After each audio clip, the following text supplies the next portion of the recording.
دیوبندیوں کے جو صراط الذین انعمت علیہم ہے وہ دیوبندیوں کے نزدیک مشرک ہے، اور دیوبندیوں کے جو صراط الذین انعمت علیہم ہے وہ بریلویوں کے نزدیک گستاخ رسول ہے. سامنے بڑے بڑے صراط الذین انعمت علیہم، اور ہمارے صراط الذین انعمت علیہم وہ ہیں جنہیں سارے مانتے ہیں، یعنی نبی الاسلام، اہل بیت اور صحابہ کرام علیہم رضوان و علیہم السلام اجمعین. یار ان کے تو باپ دادا کیا پردادے لکڑ دادے پیدا بھی نہیں ہوئے تھے، قرآن نازل ہوا تھا، تو یہ بیچ میں کہاں سے آ گئے؟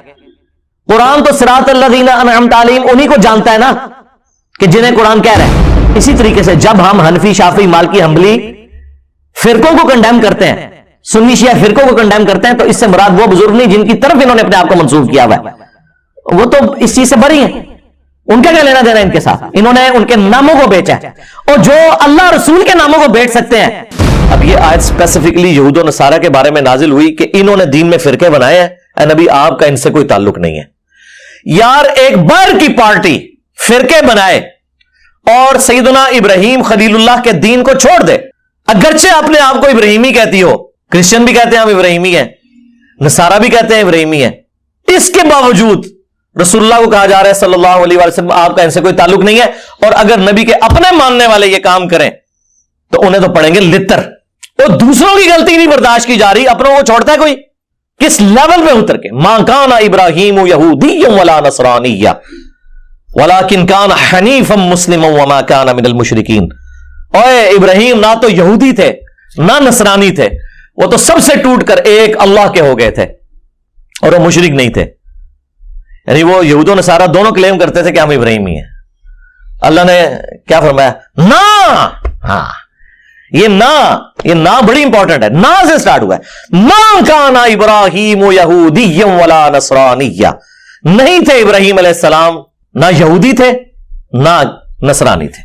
ولیکن، یہ اردو میں بھی آتا ہے لیکن، ولیکن کان حنیفا مسلما وما کان من المشرکین. حنیفہ تھے، سب سے ٹوٹ کر ایک اللہ کے ہو جانے والے، اور مسلم تھے، سنی شیعہ نہیں تھے. اور ایک اللہ کے ماننے والے تھے، مشرک نہیں تھے. آج بھی ابراہیمی وہ ہوگا جو ابراہیم علیہ السلام کے طریقے پہ ہوگا، سب سے ٹوٹ کر ایک اللہ کا ہو جانے والا، تابع فرمان. اور پھر اللہ تعالیٰ حضرت ابراہیم کو کتنا آن کرتے ہیں قرآن میں، ملت ابیکم ابراہیم هو سماکم المسلمین من قبل وفی ھذا، پیروی کرو ابراہیم کی ملت کی جس نے تمہارا نام مسلم رکھ دیا تھا، من قبل، اس قرآن کے نزول سے پہلے، وفی ھذا، اور اس کتاب میں ہم نے بھی تمہارا نام مسلم رکھ دیا. اب اس سے زیادہ آپ کو کیسے سمجھایا جائے؟ باقی جتنی جگہ آتی ہے نا وہاں پہ یہ فرقہ باز جو ہے نا مسلم کا جو ترجمہ ہے نا وہ اس اعتبار سے کرتے ہیں کہ وہ اس کی تفصیلات میں پڑ جاتے ہیں. ہم کہتے ہیں نا قرآن میں ہے یا ایھا الذین آمنوا اتقوا اللہ، یا ایھا الذین آمنوا اتقوا اللہ حق تقاتہ ولا تموتن الا وانتم مسلمون. اے اہل ایمان اللہ کا تقوی اختیار کرو جیسا کہ تقوی اختیار کرنے کا حق ہے، اور تمہیں موت نہ آئے مگر اس حال میں کہ تم مسلم مرنا.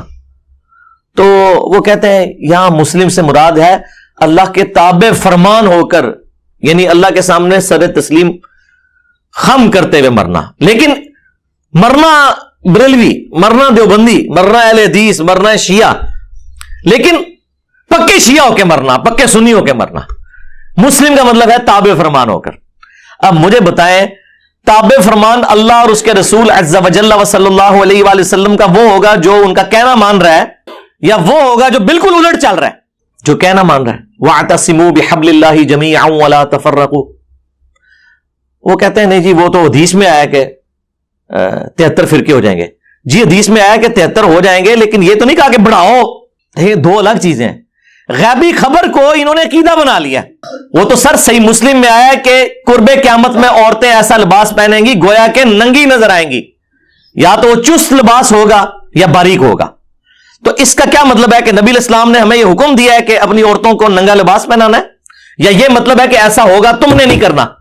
تو سرکار اس کو جوڑ لیں ادھر جو ابو داؤد کے اندر حدیث ہے. ترمذی والی سند کے اوپر کلام ہے وہ جو 73 فرقوں والی ہے، لیکن ابو داؤد والی سند جو ہے وہ مضبوط ہے کہ میری امت کے 72 فرقے جہنم میں جائیں گے اور صرف ایک جنت میں جائے گا.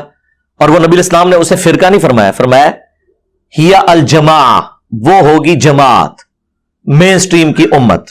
اور فرق عربی میں کہتے ہیں ٹوٹ کے الگ ہونے کو. ایک درخت سے جب پتا ٹوٹتا ہے نا تو اس پتے کو کہا جاتا ہے یہ فرق ہو گیا. اس سے پتا نہیں کہہ سکتا یہ درخت بھی ایک فرقہ ہے اور میں بھی ایک فرقہ ہوں. سمجھ آئی؟ تو اسلام ایک درخت تھا. نبی علیہ السلام کے مبارک زمانے میں صحابہ اہل بیت ایک گروہ تھے، کوئی فرقے نہیں تھا. جب ان سے ٹوٹ کے لوگ الگ ہوئے، 72 پتے ٹوٹ گئے. اب وہ 72 یہ کہیں گے کہ اس درخت کو ملا کے ہم ٹوٹل 73 فرقے ہیں، یا یہ کہا جائے گا کہ یہ 72 فرق ہیں وہ اصل ہے. اس لیے میرا چیلنج ہے، کسی حدیث میں اس جنتی گروہ کو فرقہ نہیں کہا گیا. وہ ٹیکنیکلی غلط ہے، وہ فرقہ ہو ہی نہیں سکتا. جس سے ٹوٹ کے چیز الگ ہو وہ فرقہ ہوتی ہے. اصل چیز تو اپنی جگہ موجود ہے. سمجھ آئی؟ اس کو آپ فرقہ کیسے کہہ سکتے ہیں؟ یہ لنگوسٹک میں ہی غلط سٹیٹمنٹ ہو جائے گی. اس کے لیے لفظ ہے طائفہ منصورہ. بخاری مسلم دونوں میں حدیث ہے، میری امت کا ایک گروہ قیامت تک حق پر قائم رہے گا اور کوئی نقصان پہنچانے والا انہیں نقصان نہیں پہنچا سکے گا. وہ حق پر قائم رہیں گے یہاں تک کہ قیامت کی صبح ہو جائے. اور امام بخاری نے پتہ ہے اس حدیث کے اوپر کیا باب باندھا ہے؟ ہوا اہل العلم. اس سے مراد وہ لوگ ہیں جو علم والے ہیں. انہوں نے نہیں کہا کہ اس سے مراد بریلوی، دیوبندی، وہابی، شیعہ، سنی ہے. اہل علم ہے. لہذا کسی حدیث میں نہیں آیا کہ فرقے بناؤ. وہ تو کہا گیا کہ فرقوں میں بٹ جائے گی، تم نے یہ حرکت نہیں کرنی. یہ ہمیں ڈرایا گیا تھا کہ وہ 73 میں بٹ جائے گی اور 72 فرقے ہوں گے اور ایک گروہ قیامت تک حق پہ قائم رہے گا. اب وہ مجھے بتائیں، وہ گروہ نبی الاسلام کے زمانے میں آپ صلی اللہ علیہ وآلہ وسلم، آپ کے اہل البیت اور صحابہ تھے، اور آج بھی وہ ہوگا جو اللہ رسول، صحابہ اور اہل بیت کی بات کر رہا ہے. اور خالی بات نہیں، ان کی تعلیمات کو لے کے چل رہا ہے.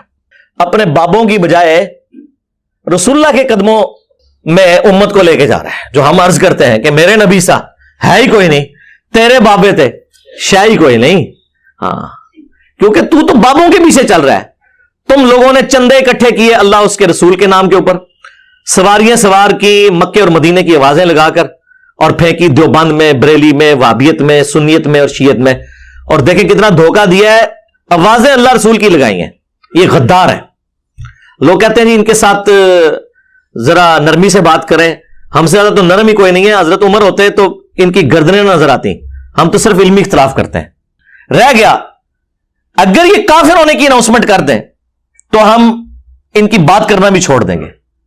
ٹھیک ہے، مر جائیں کفر کی موت. لیکن اگر آپ اسلام میں رہتے ہوئے نام لوگے اللہ اور اس کے رسول کا تو آپ ہو غدار. تو غداروں کو تو ہم نہیں چھوڑیں گے. آپ کافر مر جاؤ کچھ بھی نہیں کہیں گے. قرآن میں ہے وَلَا تَسُبُّوا الَّذِينَ يَدْعُونَ مِن دُونِ اللَّهِ فَيَسُبُّوا اللَّهَ عَدْوًا بِغَيْرِ عِلْمٍ. لوگوں کے جھوٹے خداؤں کو گالی مت دو ورنہ وہ تمہارے سچے خدا کو گالی دیں گے بغیر علم کے. ہم نے تو خیر گالی کبھی بھی نہیں دی، لیکن یہ کافروں کے لیے ہے. مسلمانوں نے جھوٹے خدا گھڑ لی ہیں، جھوٹے پیغمبر گھڑ لی ہیں، جھوٹے بابے گھڑ لی ہیں قرآن و سنت کے مقابلے پہ، انہوں نے لمبا بنایا جائے گا علمی طور پہ کیونکہ وہ غدار ہیں. کافر ہو جائیں ٹھیک ہے، آج مجھ سے سرٹیفکیٹ لے لیں، میں کل سے ان کے بارے میں بات کرنا چھوڑ دوں گا. لیکن اگر آپ اسلام کا نام لیں گے اور اسلام کے نام سے دھوکہ دیں گے اس امت کو تو سرکار غدار کی سزا تو دنیا کے ہر قانون کے اندر یہی ہوتی ہے کہ انہیں ایکسپیل کیا جاتا ہے وہاں سے. ہم چونکہ اس طرح کے معاملات میں نہیں اترتے، ہم تو صرف علمی اختلاف کرتے ہیں. تو یہ فرقہ واریت ان لوگوں نے پھیلائی ہوئی ہے. نبی علیہ السلام کے بارے میں ایک زبردست حدیث مسند احمد کے اندر موجود ہے، اور وہ حدیث مشکات المصابیح کے اندر بھی موجود ہے، مختلف کتابوں میں، لیکن جو صحیح سند ہے وہ مسند احمد کی ہے، مشکات کے اندر بھی موجود ہے. بڑی زبردست حدیث ہے یہ. نبی علیہ السلام نے زمین کے اوپر ایک سیدھی لکیر کھینچی اور اس کی دائیں بائیں ٹیڑھی لکیریں کھینچی، اور پھر نبی علیہ السلام نے اپنی مبارک انگلی اس سیدھی لائن کے اوپر رکھی اور سورۃ الانعام کی آیت تلاوت کی، وَأَنَّ هَذَا صِرَاطِي مُسْتَقِيمًا، یہ ہے میرا سیدھا راستہ، فَاتَّبِعُوهُ، اسی کی پیروی کرو، وَلَا تَتَّبِعُوا السُّبُلَ، اور ارد گرد کے جو راستے ہیں ان کی پیروی مت کرو، وہ تمہیں اللہ کے راستے سے بہکا دیں گے. یہی وہ چیز ہے جس کی اللہ تعالیٰ تمہیں وصیت کرتا ہے تاکہ تم ڈر جاؤ. یہ نبی علیہ السلام نے تلاوت کی، اور پھر نبی علیہ السلام نے ساتھ فرمایا کہ یہ سیدھا راستہ میرا راستہ ہے، یعنی نبی علیہ السلام کا راستہ، اور یہ ارد گرد جو ٹیڑھے راستے ہیں نا یہ شیطان کے راستے ہیں. اور نبی اسلام فرمایا ہر راستے کے اوپر ایک شیطان بیٹھا ہوا ہے جو تمہیں اپنی طرف بلا رہا ہے. یعنی یہ جو کہہ رہے ہیں ساڈے فرقے جا جنتی فرقہ ساڈا ہے جا تھوڑے بارے اللہ نبی صاحب 10 گنے بے فکر ہو. نبی اسلام فرمایا ادھر ادھر نہیں جانا, میرے راستے پہ جانا ہے. تو اس میں صراط الذین انعمت علیہم کے نام کے اوپر جو یہ دھوکہ دیتے تھے امت کو وہ بھی کلیئر ہو گیا. نبی اسلام نے فرمایا یہ تو ہم سورہ فاتحہ شروع کرتے ہیں نا, ایاک نعبد و ایاک نستعین, عبادت بھی اللہ کی, مدد بھی اللہ سے مانگنی ہے, یعنی کہ دعا بھی اللہ سے کرنی ہے, ظاہری مدد تو آپ مانگ سکتے ہیں. تو قرآن میں حکم ہے وتعاونوا علی البر والتقوی ولا تعاونوا علی الاثم والعدوان, نیکی پرہیزگاری میں ایک دوسرے کی مدد کرو, برائی میں الگ رہو. ظاہر دنیا کو اللہ نے اسباب کے ساتھ جوڑا ہے, پیاس بجھانے کا ذریعہ پانی کو بنایا ہے, کھانے کو ہماری بھوک مٹانے کا ذریعہ, لیکن ایک ہے دعا کرنا, وہ اللہ کے ساتھ خاص ہے. تو یہ کہتے ہیں جی آگے چلیں, جی آگے ہم چلتے ہیں, تو یہ آگے چلتے ہیں تو ڈائریکٹ ہی آگے چلے جاتے ہیں, بیچ میں پھر چھلانگ مار دیتے ہیں, کہتے ہیں جی صراط الذین انعمت علیہم. اس سے پہلے بھی ایک آیت تھی اہدنا الصراط المستقیم, کاش یہ آپ نے مانگی ہوتی تو آپ کو صراط مستقیم مل جاتا. آگے چلے جاتے ہیں, ہم کہتے ہیں جی آگے چلنے سے پہلے ذرا پیچھے دیکھ لیں آپ نے کیا پڑھا ہوا ہے. وہ کہتے ہیں نہیں صراط الذین انعمت علیہم, آیت یہ پڑھتے ہیں کہ راستہ ان لوگوں کا جن پر تیرا انعام ہوا, اور نام لیتے ہیں انڈیا پاکستان کے ان بابوں کے جو قرآن کے نازل ہونے کے 500 سال بعد 600 سال بعد آئے. یار ان کے تو باپ دادا کیا پردادے لکڑ دادے پیدا بھی نہیں ہوئے تھے, قرآن نازل ہوا تھا, تو یہ بیچ میں کہاں سے آگے؟ قرآن تو صراط الذین انعمت علیہم انہی کو جانتا ہے نا کہ جنہیں قرآن کہہ رہا ہے من النبیین والصدیقین والشہداء والصالحین سورۃ النساء کے اندر. اور ڈیفینیٹلی کون؟ انبیاء اکرام, صحابہ اکرام اور اہل بیت. بعد میں تو ہر فرقے کا اپنا باب ہے. بریلویوں کے جو صراط الذین انعمت علیہم ہے وہ دیوبندیوں کے نزدیک مشرک ہیں, اور دیوبندیوں کے جو صراط الذین انعمت علیہم ہے وہ بریلویوں کے نزدیک گستاخ رسول ہیں. سامو بڑے بڑے صراط الذین انعمت علیہم, اور ہمارے صراط الذین انعمت علیہم وہ ہیں جنہیں سارے مانتے ہیں, یعنی نبی الاسلام, اہل بیت اور صحابہ اکرام علیہم رضوان و علیہم السلام اجمعین. تو پیچھے آپ پڑھ کے دیکھیں اہدنا الصراط المستقیم, اے اللہ ہمیں چلا سیدھے راستے پر, راستوں پر نہیں. ہاں کہتے ہیں جی سارے ہی حق پہ ہیں, چاروں فقہ حق کے اوپر ہیں, اور مصلی خانہ کعبے میں 4 ڈالے رکھے انہوں نے 1517 سے لے کے 1917 تک 400 سال تک. خانہ کعبے میں 4 امام تھے, حنفی شافعی مالکی حنبلی, سارے الگ الگ نماز پڑھتے تھے اور کہتے تھے چاروں امام حق پہ ہیں, تو نماز تو کٹھی پڑھو. چلو ایک حنفی پڑھا لے دوسرا شافعی پڑھا لے, نہیں, امام اپنے اپنے مصلی اپنے اپنے اور چاروں حق پہ ہیں. کیوں دھوکھا دے رہے ہو؟ کہانیاں بند کرو. گورا اسی لیے تو آپ کا مذاق اڑاتا ہے. یہ تو سعودی حکومت نے آ کے اٹھائے ہیں یہ مسئلے, اس پہ میری تفصیلی ویڈیو ریکارڈ ہے. 400 سال تک انہوں نے کعبے کو بھی فرقوں میں ڈیوائیڈ کیا ہوا تھا. تو کہاں سے سارے حق پہ ہیں؟ بلکہ سنن ابن ماجہ میں ایک روایت جو ہے نا یہی والی حدیث, اس میں تو نبی الاسلام نے 2 لکیریں دائیں کھینچی اور 2 لکیریں بائیں کھینچی, اور آپ فرمایا یہ چاروں شیطان کے راستے ہیں. ہائے ہائے ہائے, ایک کہتے چاروں حق پہ ہیں, حضور نے کہا چاروں شیطانی راستے ہیں اور بیچ میں میرے والا راستہ ہے. مجھے تو لگ رہا ہے تو ہم نہیں کہہ کے کہنے, اور اس میں اماموں کا قصور نہیں ہے, ذہن میں رکھیے گا. آج ہم کرسچینٹی کو جب کنڈیم کرتے ہیں نا, ہمیں وسوسہ بھی نہیں آتا کہ نعوذ باللہ ہم عیسیٰ ابن مریم کی توہین کر رہے ہیں. ہم ایک لمحے کے لیے بھی ان کی توہین کریں تو یہ توہین اسی طریقے سے ہے جس طرح ہم اپنے پیغمبر کی کر رہے ہیں. نعوذ باللہ من ذالک. اسی طریقے سے جب ہم حنفی شافعی مالکی حنبلی فرقوں کو کنڈیم کرتے ہیں, سنی شیعہ فرقوں کو کنڈیم کرتے ہیں, تو اس سے مراد وہ بزرگ نہیں جن کی طرف انہوں نے اپنے آپ کو منسوب کیا ہوا ہے, وہ تو اس چیز سے بری ہیں. ان کا کیا لینا دینا ان کے ساتھ؟ انہوں نے ان کے ناموں کو بیچا ہے, اور جو اللہ رسول کے ناموں کو بیچ سکتے ہیں تو باقی امام تشیعی کوئی نہیں ان کے نزدیک. ان کو تو وہ سیل پہ لگا کے بیچیں گے جنہوں نے اللہ رسول کے نام بیچ کے کھائے ہیں. ان کے لیے امام حنیفہ, امام شافعی, امام مالک, امام احمد حنبل رحمہم اللہ اجمعین ورضی اللہ عنہم اجمعین وعلیہم السلام اجمعین کے ناموں کو بیچنا کوئی مسئلہ ہے ان کے لیے؟ ان کے ساتھ کیا کچھ انہوں نے منسوب کیا ہوا ہے. تو نبی اسلام فرمایا یہ میرا راستہ ہے جو درمیان والا راستہ ہے, یہ ارد گرد شیطان کے راستے ہیں اور شیطان اپنی طرف بلا رہا ہے. تو اہدنا الصراط المستقیم کی تشریح میں نے مسند احمد اور مشکات سے بیان کر دی کہ نبی اسلام نے کہا وہ میرا راستہ ہے. اب آپ پڑھیں صراط الذین انعمت علیہم, راستہ ان لوگوں کا جن پر تیرا انعام ہوا. ان لوگوں کے راستے نہیں, راستہ. تو راستہ کون سا ہے؟ نبی اسلام کا. اس کا مطلب ہے یہ کہ جس طرح اللہ نے اپنے نبی علیہ السلام کے ذریعے امت کو ہدایت دی, ایک راستہ بتایا, اور اس کے اوپر صحابہ اکرام اور اہل بیت چل کر کامیاب ہوئے, اس طرح ہمیں بھی اسی راستے پہ چلنے کی توفیق دے. صراط الذین انعمت علیہم کا مطلب یہ ہے، ورنہ تو ہوتا کہ بزرگوں کے راستوں پہ چلنے کی توفیق دے، نہیں، بزرگوں کا راستہ. کون سے بزرگوں کا راستہ؟